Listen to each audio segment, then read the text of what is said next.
Mario Draghi a marqué les esprits récemment à Washington en admettant que le taux de change, sans être un objectif, pénalisait aujourd'hui la stabilité des prix et de la croissance en zone euro. En d'autres termes, il s'est dit prêt à relâcher d'un cran supplémentaire la politique monétaire si la hausse de l'euro devait compliquer la tâche de la BCE dans sa lutte contre les risques de déflation.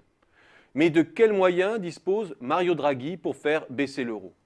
Avec des taux de refinancement de 0,25% depuis novembre 2013, on voit bien que ce n'est pas de ce côté-ci que Mario Draghi dispose de marge de manœuvre.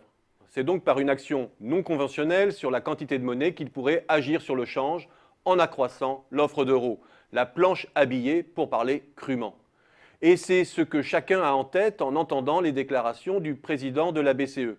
Mais une fois dit cela et prononcé le mot magique de quantitative easing, tout n'est pas pour autant résolu, car mener une politique de quantitative easing, c'est agir directement en tant qu'acheteur sur le marché secondaire des titres, obligations ou titres adossés à des actifs plus risqués, comme les titres hypothécaires par exemple.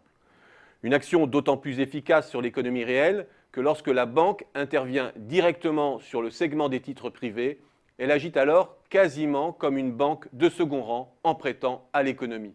Or, contrairement à la Fed ou à la Banque d'Angleterre, le marché européen des obligations privées est beaucoup plus étroit. Le marché des titres adossés à des prêts aux petites et moyennes entreprises, qui serait le relais le plus efficace pour relancer l'économie réelle, est notamment sous-dimensionné. Ce qui limite structurellement la marge d'action de la BCE.